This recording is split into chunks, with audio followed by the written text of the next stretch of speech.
Welcome to the Clear, Fair and Not Misleading podcast, where we discuss marketing and promotion of financial products in the UK. I'm Gareth, and with me is Wayne, and together we are the co-founders of Engelbert. So, Wayne, what do we have this week? Good morning, Gareth. So this time we thought rather than get into too much detail on regulations and technical points, it might be a good chance to have a bit of a debrief, I think, after the conference season is pretty much over, I think. I'm sure it's always 5 o'clock somewhere, right? There's a conference happening in crypto somewhere in the world, but by and large, most of them over now. We've done maybe 4 or 5 conferences, including the inaugural Engelbert FinProm Summit. Yes, we have, you're right. And what a learning experience that was.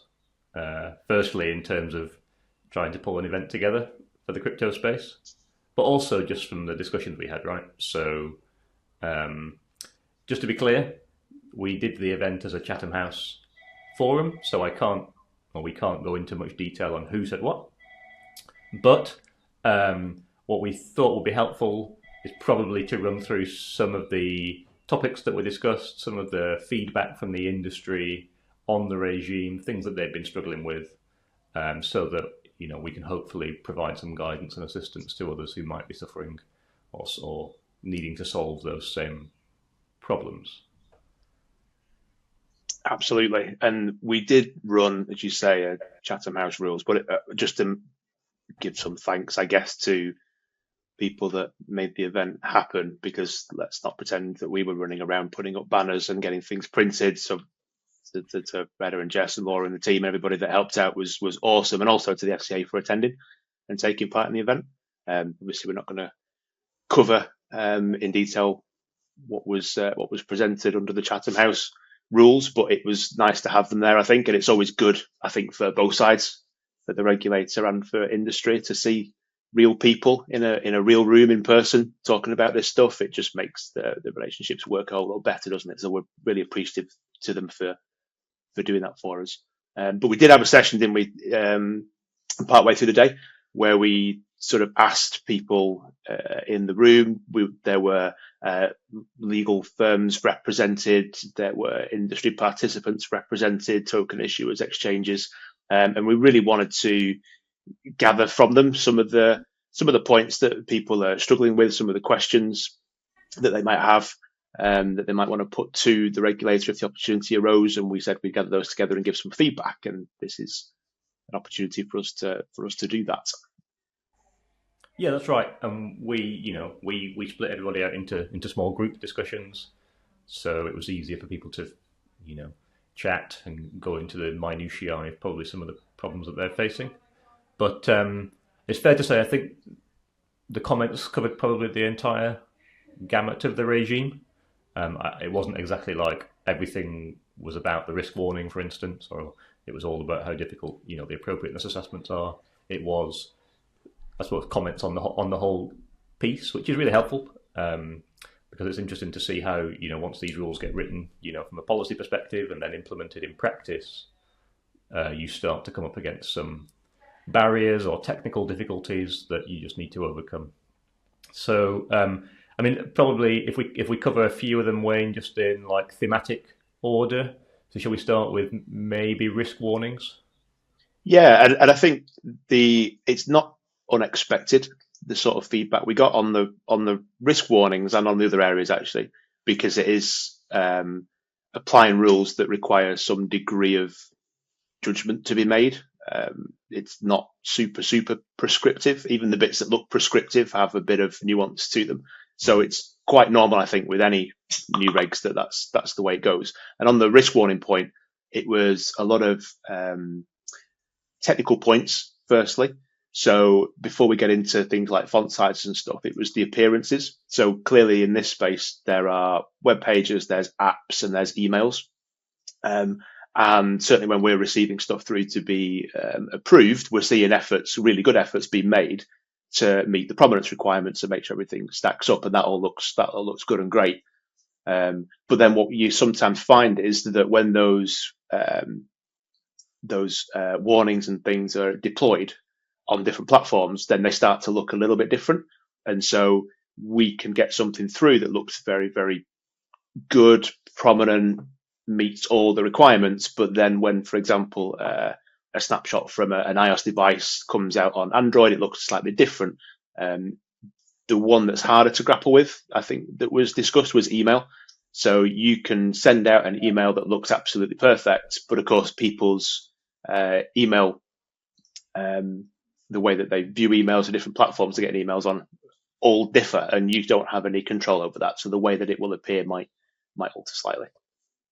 Yeah, and that's actually probably fairly true of a few of the things that we've seen. So where client users have sent us, email copy once it's been approved as effectively the final form version that's been sent out, and on their computer they're using dark mode, and of course suddenly where that nice, let's say, blue risk warning was all very prominent against a white background, suddenly it's looking very similar to the dark background that's being deployed, and so we report those into the FCA, and the FCA come back and query why the risk warning isn't prominent.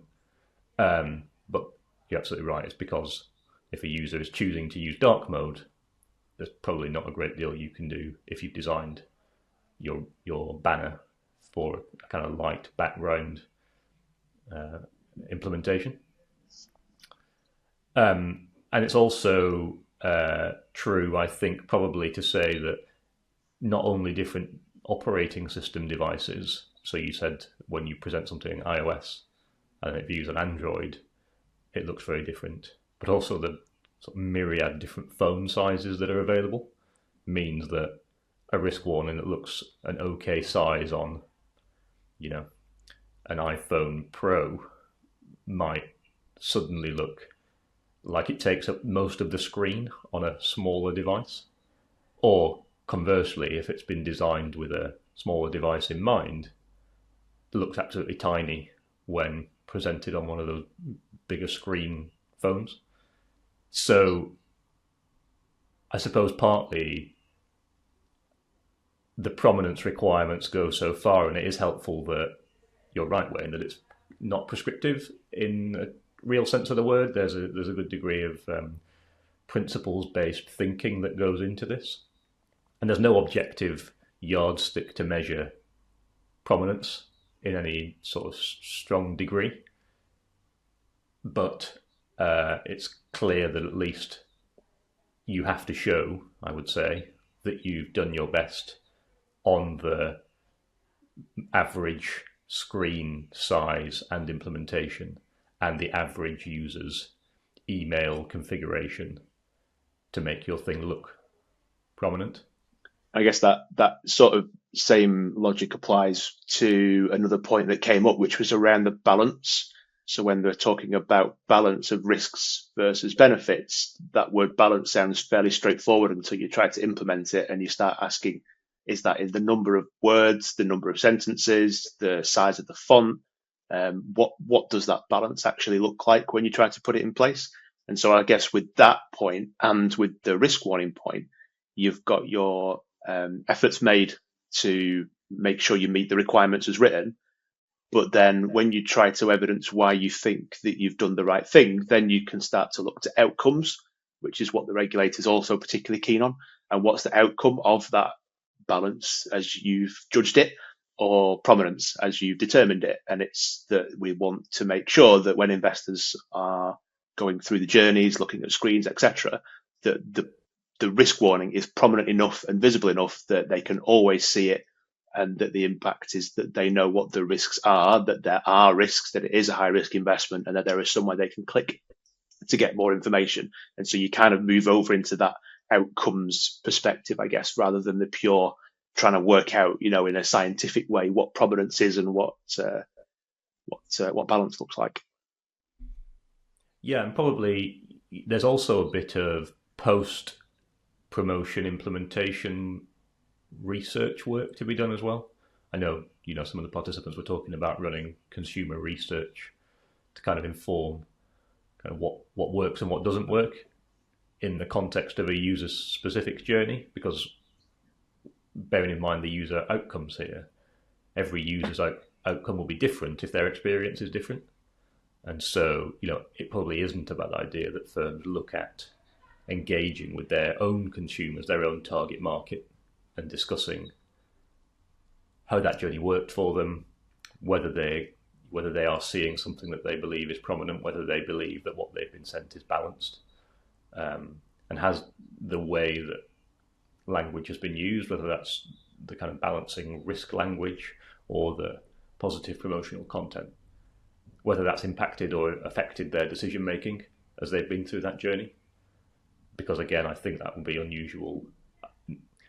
I think it would be different for individuals, but it'd be interesting to see how within a target market you see some patterns emerging, and that will inform then, marketing teams and the content that they actually produce and their understanding of what content does and doesn't work. And on the content subject, prior to this financial promotions regime coming in, there was lots of learning material out there provided by crypto firms. But whilst it served a purpose as learning, like it was teaching people stuff, I think it was helping people learn things. It was also done in a way to draw people in to do the thing, right, to make the investment or whatever. So it was probably slightly over the line from pure educational into inducement. But since the regime's come in, people have again gone to great lengths to provide educational and support material that isn't doing that job, that is pure education. But I think what people are struggling with a little bit is the extent to which you can teach people about crypto. You can provide that learning without it triggering the FinProm requirements, at which point you put all the risk warnings in. Now, you could argue that actually, if this is learning, is there any harm done by putting all of that risk warning stuff in? But I think the key bit is whereabouts people go to get that learning, whether it's pre-frictions, post-frictions, etc. So it's kind of a bit of a broader topic than just having a banner at the top. And so actually on that, Wayne, in terms of the efficacy of some of this and where people go to learn and where people go to find information, I've actually got a question for you, but I'm going to give it some context first. And this isn't a scripted question, I'm afraid, so bear with me. But we spoke a bit about a comparison between the financial promotion regime and the European regulatory regime, MICA, in one of the earlier sessions in the day, where participants were saying they actually preferred MICA and its requirement to have a prospectus, issued by the issuer, which details all of the ins and outs of the product, including obviously kind of risk-based disclosures. And they were saying, or people were saying in the session, that they thought that was a preferable regime to comply with, because it just meant you were just creating a document, it had all your disclosures in, and it left your broader marketing to be free of kind of regulatory burden. And my question, I suppose, then is to you, do you think that's right? Or do you see merit in the way the financial promotion regime deals with this? It's a point that traditional finance has grappled with forever, because every time people try to create standardized documentation that's accessible to lots of people and gives all the right information, it's turned into a really ugly, horrible document that actually does none of those things. So I think from the perspective of MICA mandating a prospectus-like document in that way is probably a good thing, but not for the purpose that we're talking about here. So if there is a particular document like a prospectus that sets out exactly what it is that the product or the token or the asset can and cannot do, what its risks are, etc., then great. However, that's not any good to your average retail consumer, because it's going to be too technical. And this is something else we actually talked about, is how deep do you go into the technical before actually it becomes completely inaccessible and it's not doing its job anymore. And that's just the hard thing, right? So I think it's a bit of it's neither a here nor there answer, I suppose, from the perspective, do I think it's a good thing or a bad thing? But yeah, having a prospectus is good to sort of give you that foundation, but that document is going to be no use. So what the industry needs to decide is this trying to be accessible to a mass market. It's got great traction already, but compared to normal investments in traditional finance, it's barely scratched the surface. If it wants to do that, then it needs to be better at describing what it does and how it does it and what the risks are and the benefits and etc. in a far simpler way. So yeah, I'd agree with that point about having it, but that doesn't fix the problem around education.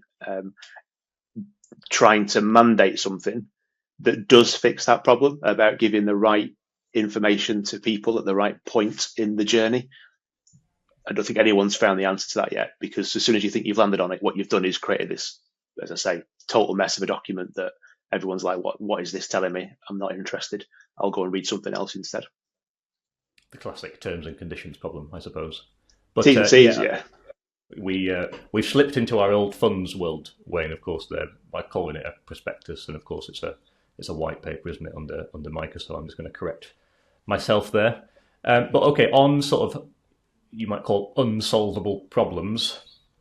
The other theme that emerged, I suppose, from our discussions was social media and the rules around geo-blocking, or at least having a way to ensure that UK consumers on social media see UK-specific content. And just for context, we've discussed this before, but the rules say that you have to do two things in order to make this compliant. The first thing is to have a global channel that says in the profile description that it's not for use by people in the UK, and pointing people to the UK channel, and then specifically having that separate UK channel, which the FCA have said is a requirement in order to meet overall compliance. Now, in discussions, a couple of things appear from there. So, number one, if a firm does not want to promote in the UK at all, then on a technical reading of that guidance, they would say we have to have a blank UK channel, which just doesn't pump any content out at all, which seems a slightly bizarre outcome in terms of trying to solve for this problem. And of course, you can go into whether the promotion is effective if your controls catch users in the UK who've come from UK IP addresses and stop them from going through your onboarding and purchasing tokens. But I'd still say you could have a promotion that is effective if you're selling generic assets, so Bitcoin, Ethereum, and it just so happens that your promotion doesn't cause that person to buy Bitcoin or Ethereum from you, but from somebody else. So there's probably a little nuance in the rules there as well. And that's probably only one of many social media points, right? I think some of the other groups were discussing sort of size of accounts. Yeah, it was a really interesting point. I hadn't even thought about this, but if you create a separate account from scratch, then naturally it's going to have way smaller follower numbers than your global account. So if you've got a global account with hundreds of thousands of followers, that's the one everyone's going to, is what everyone's looking at. If you create a specific UK account to meet this requirement, it starts with no users or no followers. And so that becomes a very small account. Two problems with that. One, obviously, no one's really looking at it. So is it actually doing anything? Back to the point on outcomes. But the second most interesting point was that it starts to create a risk of cloning. So if I've got Engelbert UK Twitter account and Engelbert global account, Engelbert UK has got hardly any followers. It's very easy for someone to set up a Engelbert France, Engelbert Germany, Engelbert Indonesia, Engelbert USA, and start to clone our business, because now we've set a trend that we do this, and then they can go off and do all kinds of weird, wonderful, horrible things to people. Yeah, that's an interesting problem, isn't it? Or an Engelbart UK, I suppose, would be the other one. Yeah. There was also something about Instagram and global accounts. Yes, I'm trying to remember what the specifics were of that, but it's certainly something that's not doable on Instagram in particular. yeah, you can tell we don't use Instagram particularly heavily for our business, so we don't run into these kind of problems. But yeah, so if there are issues there, then worth considering those and feeding those in, because for organisations that don't use Instagram heavily, it might not be obvious, including to the regulator, I suppose. But it all comes back to that point around trying to regulate something locally that actually takes place globally is the problem. It's borderless in the way it operates in many ways, and that creates a bit of an issue when a particular jurisdiction, and it's not just the UK, because there are jurisdictions all over the world trying to control this stuff with regulation in their own place, and they all want to do it their way. And other than Europe with MICA, it's all coming out a little bit different, and so that creates some complexity. Yeah, great. And I suppose then, just conscious of time,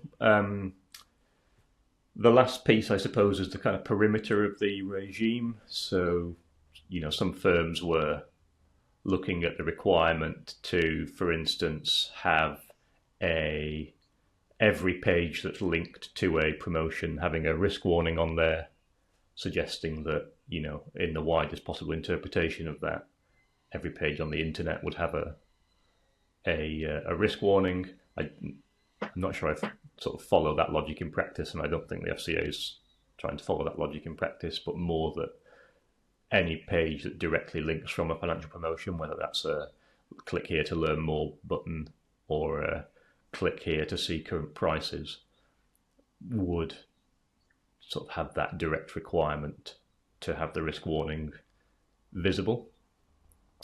There's also a piece around where in the world a promotion comes from or goes to that's captured. So some firms were saying that they were being told that promotions in the English language, but which were being made from a Spanish entity to the Brazilian market, were being caught by the rules because of the use of the English language in the promotion, and the fact that because it was a social media post or video, that it wasn't capable of being geo-blocked. And I suppose, again, in practice, that just comes down to ensuring the controls are in place for UK users either not to be able to follow that promotion through to activity, to buying activity, or to having ways of ensuring that your social accounts, follow those guidance points on, having a UK specific channel that is used in this market. And that comes back to maybe the outcomes bit as well. So we talked a bit about data from this stuff, and if you've got that sort of thing going on, then you can look to the data to find out what effect it's having. So if you've got that happening, that situation that you described, but there is nobody with a UK IP address acting on it, then that kind of backs up your thought that it's not having effect in the UK, and it's not creating any risk of harm to people here. Cool. So I think that's probably the main takeaways from our chats and from our event. We will produce some written guidance notes that we'll publish on the website at some point, just to cover off some of those points and maybe some suggested outcomes from some of those. But that wasn't the only event we've been to, and so I just thought it would be worth us chatting for 2 minutes on our experience, I suppose, or what we're seeing in the market from other events that we've been to. So maybe starting with Zebu. What was your take from Zebu Live? When we obviously our event was a side event to the Zebu conference, and we were there for both days separately. So yeah, how did you find it?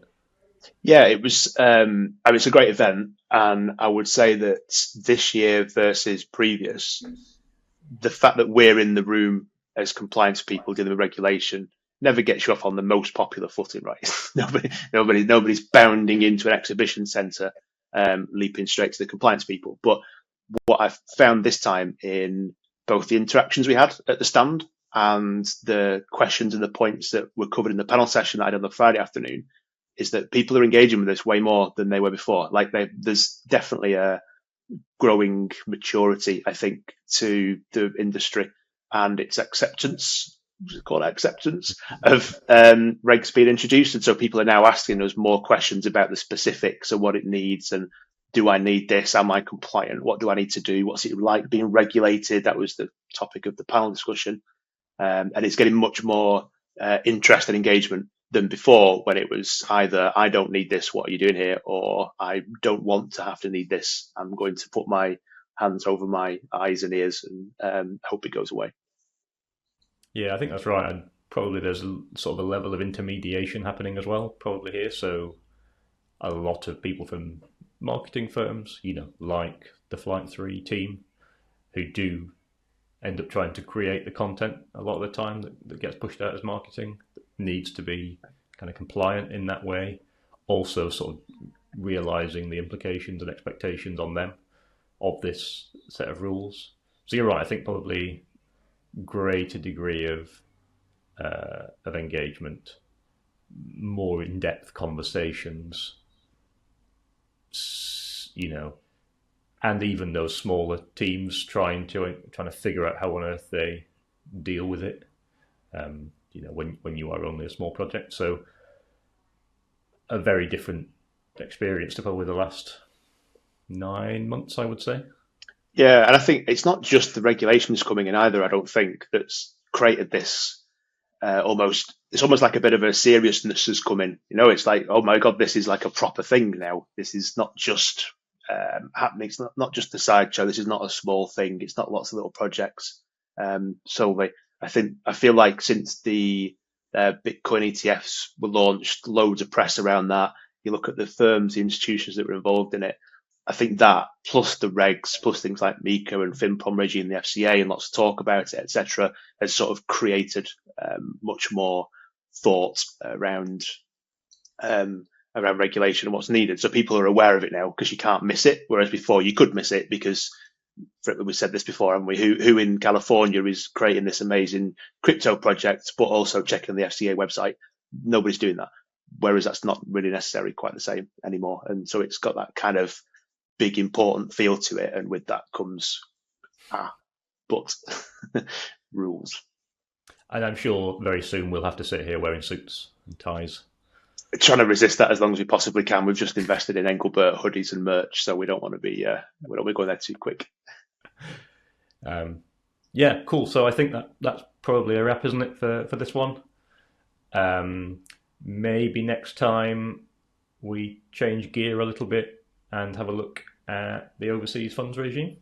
Where we can find some similarities and differences to crypto. I think people don't realise how close these things are related, but definitely there's a lot we can take from each side. Cool. Well, thank you for your time this morning, Wayne. Yes, thank you, Gareth. Ta-ta for now. And see you later. Goodbye.